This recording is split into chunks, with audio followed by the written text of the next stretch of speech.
Recentemente publiquei um vídeo no qual indiquei 10 livros clássicos para iniciantes.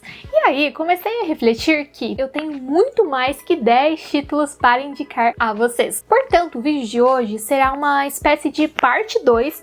Contudo, você não precisa ter assistido aquele outro vídeo para compreender este daqui. De todo modo, deixarei o link daquele outro vídeo ali no primeiro comentário fixado e também na descrição, caso você queira conferi-lo depois. Lembrando novamente da questão das camadas de leitura que eu comentei anteriormente. Com certeza, se você é um leitor mais experiente, um leitor que já tem uma bagagem literária, você vai conseguir extrair mais significados da sua leitura. No entanto, não é porque alguém não conseguiu compreender um livro em toda a sua complexidade, intertextualidades, ironias, que essa pessoa não vai apreciá-lo. Por isso, eu acredito sim que estes clássicos, dos quais falaremos hoje, por mais que sejam muito profundos, podem ser sim lidos por leitores iniciantes. E vamos lá! O primeiro livro dessa lista é um livro que eu não tenho aqui comigo, porque eu li ele quando eu estava lá na graduação e eu o emprestei da biblioteca da universidade,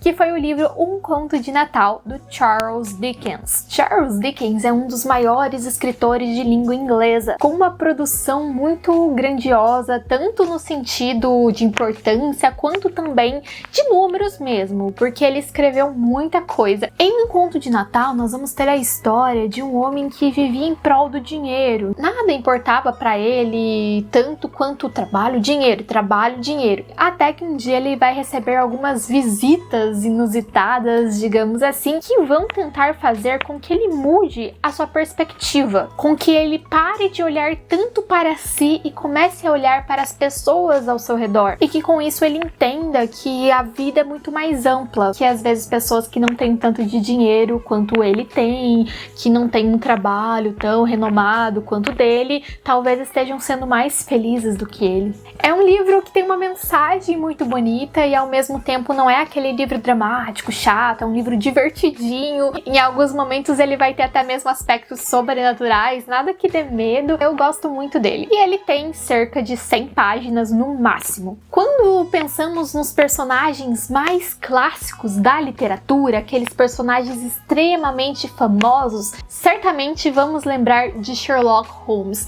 Sherlock Holmes é tão conhecido que ele acabou superando seu criador. Se você perguntar para pessoas que não têm um costume de ler, que não são tão fãs de literatura, quem foi Sherlock Holmes, elas saberão dizer que foi um detetive. Agora, se você perguntar quem foi Conan Doyle, provavelmente quase ninguém conhecerá. Por isso eu decidi selecionar minha história favorita dele, que é O Cão dos Baskerville, um romance de 230 páginas, mas extremamente fluido. Você realmente consegue ficar bem preso na história. Nós temos aqui um mistério que vai beirar o sobrenatural. Basicamente, acredita-se que há uma maldição na família Baskerville, que o herdeiro é sempre perseguido por um demônio que habita na mansão. Claro que sabemos que a literatura policial é extremamente conectada à realidade, ela advém lá dos relatos policiais, de jornais, então não há sobrenatural na literatura policial. Logo, Sherlock Holmes vai duvidar fortemente dessa história e vai investigar, porque ele trabalha com lógica, ele trabalha com fatos.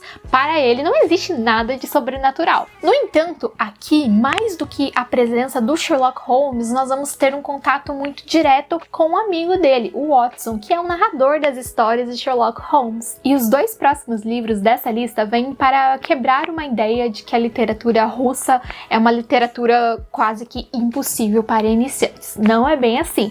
A literatura russa, assim como qualquer literatura, vai possuir livros mais complexos e livros mais simples de serem entendidos. E um livro que eu amei ler é a novela A Morte de Ivan Ilyich, do Tolstói. Ele tem cerca de 80 páginas, mas apesar de ser curto, é um livro muito pesado. A história que ele conta é uma história muito simples, mas a partir dessa simplicidade, ele faz com que nós pensemos em diversas áreas da nossa vida, em especial as posições que nós ocupamos na sociedade, na nossa família, entre o nosso círculo de amigos e o quão substituíveis nós somos. Tudo se inicia com a morte de Ivan Ilyich, que é o próprio título do livro, só que quando o Ivan Ilyich morre, nós vamos ter diversas reações sobre a sua morte. E a história começa a partir disso, mas ela vai retornando para quando ele ainda era vivo. Nós vamos acompanhando de certa forma do fim para o início, e o início é onde a doença dele começou. Eu também não tenho esse livro aqui comigo, eu li ele no Kindle e eu acho que foi talvez o primeiro ou segundo livro de literatura russa que eu li. Então meio que foi uma leitura experimental para ver se eu gostaria ou não, e eu gostei muito. E eu pretendo comprar um livro para poder reler e fazer as minhas anotações nele, porque eu lembro que eu grifei muita coisa no Kindle, mas eu gosto mesmo de grifar no livro físico. Mas aprendi a lição, depois que eu não comprei esse livro russo, todos os outros russinhos que eu li, eu comprei, porque aí eu poderia grifar neles, né? Outro livro russo que eu vou indicar é Diário de um Homem Supérfluo, agora do Turgenev. Eu acho que os autores russos mais conhecidos aqui no Brasil são o Tolstói, o Dostoiévski e o Turgenev, mas o Turgenev acaba ali ficando meio que em terceiro lugar. Porém, ele é muito bom também. Aqui temos também uma novela, tem cerca de 90 páginas e vai trazer a história de um homem rico, branco, que tem uma posição social ali de destaque e, no entanto, ele não é correspondido amorosamente. Como o próprio título do livro sugere, Diário de um Homem Supérfluo, todas as dores, os dramas dele podem parecer muito fúteis para o leitor. Vai ser uma leitura em alguns momentos um pouco enfadonha, mas que você consegue apreciar muito na sua completude. Em especial como as pessoas lidam ou como elas não conseguem lidar com a rejeição. E agora mais uma indicação de um livro que eu não tenho aqui. Eu li esse livro quando eu estava no início da graduação de letras em inglês, eu acho, que na verdade é um conto, só que os contos em língua inglesa eles costumam ser bem longos, então muitas vezes vocês vão encontrar ele aí sozinho em um livro. E trata-se de O Fantasma de Canterville, do Oscar Wilde, o mesmo autor de O Retrato de Dorian Gray. Em O Fantasma de Canterville, nós vamos ter uma bela sátira do gótico. Nós vamos ter toda aquela atmosfera gótica de mansão velha, mal assombrada, família tradicional, lendas. Eu vejo que o pessoal acaba lendo mais mesmo O Retrato de Dorian Gray, que é realmente mais rico, mais importante. No entanto, é muito interessante ler O Retrato de Dorian Gray e ler O Fantasma de Canterville para poder apreciar essa versatilidade do Oscar Wilde, porque em O Retrato de Dorian Gray nós temos realmente uma atmosfera séria do gótico. Então ele não está satirizando o trabalho de outros autores. Não, ele também está satirizando um tipo de escrita do qual ele mesmo se aproxima, e eu acho isso muito legal. O próximo livro eu também não tenho aqui, eu li ele no Kindle porque eu não sabia se eu iria gostar, que era Bartleby. A minha ideia, sempre que eu vou dar um livro no Kindle, é começar a ler no Kindle e aí, se eu estiver gostando, eu compro o livro físico e aí eu posso fazer minhas anotações nele. Mas Bartleby era muito curto, eu lembro que tinha mais ou menos umas 70 páginas, então quando eu comecei eu não olhei o número de páginas e aí já acabei. Que é muito rápido, você fica assim muito preso na história querendo saber o que vai acontecer. Bartleby é um livro muito inusitado, é uma novela do Herman Melville, que é o mesmo autor de Moby Dick. Bartleby é o nome do protagonista da história. Ele começa a trabalhar em uma firma, um escritório ali na Wall Street, e lá basicamente nós temos outros funcionários e um chefe. Esse chefe, ele dá ordens aos funcionários e todos cumprem as suas ordens. Bartleby também fazia tudo certo de início. No entanto, em algum dia aleatório, ele diz, olha, eu preferia não fazer isso. E aí o chefe pede outra coisa, né? Deve ter uma motivação pessoal para ele não querer fazer isso, ignora e pede outra coisa.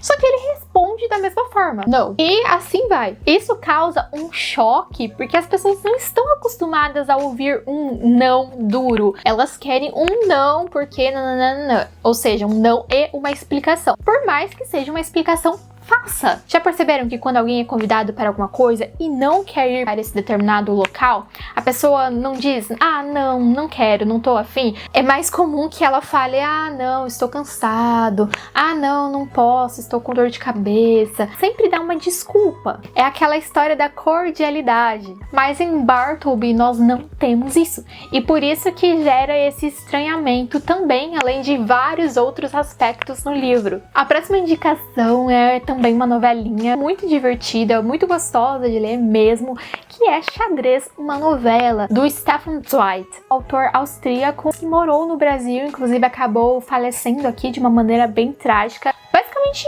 todos os livros que eu estou mencionando aqui hoje já foram falados no canal, em resenhas, então há uma resenha sim para essa novela. E lá eu falo muito da história dele, falo com mais profundidade do livro, que tem várias significações, mas de forma geral nós temos aqui como sinopse um campeão de xadrez que está em uma viagem, e nessa viagem ali de navios ele vai jogar com outro cara. Esse cara, que não era campeão de nada, que era um desconhecido, que ninguém sabia de onde veio, simplesmente começa a jogar muito bem. E isso vai despertar uma certa curiosidade de todo mundo ali na área. Depois, outro clássico dos clássicos, Frankenstein, de Mary Shelley. Um livro muito conhecido, inclusive às vezes de forma errônea, porque é bem comum que as pessoas achem que Frankenstein é o nome do monstro, mas na verdade Frankenstein era o sobrenome do cientista que o criou. Inclusive essa ideia de monstro também é bem relativa, na verdade, quando nós lemos a história. O nome desse cientista era Victor Frankenstein. A criatura mesmo não tem um nome na história. Aqui nós vamos acompanhar então esse jovem cientista que decide juntar várias partes de corpos e tentar criar uma vida. Só que as coisas não vão sair exatamente como ele imaginava, ou de repente ele não estava pronto para lidar com aquilo que ele estava construindo. É uma narrativa epistolar, ou seja, é escrito por meio de cartas, o que também muita gente não imagina. E garanto para vocês que ele é muito mais do que a gente escuta por aí. O nono livro dessa lista é O Castelo de Otranto. O Castelo de Otranto é considerado o pai do gótico, o primeiro livro dele. Nós vamos ter essa presença do castelo mal assombrado, esse castelo que toma a vida e que ocupa um espaço ali de personagem, ele vai além da ideia de cenário. É um livro que você não vai gostar muito de ler, você vai realmente ficar bem cansado, entediado em algumas partes, mas ele é um livro muito curto, ele tem cerca de 80, 90 páginas também. E eu coloquei ele nessa lista porque eu sei que muitos leitores iniciantes gostam muito de livros de mistério, livros de terror e tudo mais. E é muito legal você ler o primeiro, o pai de todos eles, que é um grande clássico. E a partir da leitura dele, talvez você seja capaz de entender melhor os desdobramentos do gênero, influências, intertextualidades, e aí fica essa grande dica para vocês. E por fim, o clássico que eu considero o mais fácil de ser lido dessa lista, e ao mesmo tempo é um livro tão profundo, porque ele é um livro que depende muito do horizonte de perspectiva do leitor, ou seja, cada leitor vai partir de um ponto de vista e vai encontrar no livro reflexões que cabem mais ao contexto dele. É um livro muito brilhante nesse aspecto, porque ele consegue suprir aquilo que vários leitores diferentes procuram. Estou falando de O Pequeno Príncipe. Quem não leu esse livro, tenho certeza de que já ouviu falar dele. Bom, é isso, pessoal. Espero que vocês tenham gostado dessa lista. Lembrando sempre que eu deixo aqui no primeiro comentário fixado e também na descrição do vídeo os links de todas as resenhas dos livros mencionados, e deixo também o link de onde vocês podem comprar os livros que eu mencionei, caso tenham interesse, que é o link da Amazon. E comprando pelo link que eu deixo, vocês não pagam nada a mais e contribuem com o canal. Tchau e vejo vocês na próxima!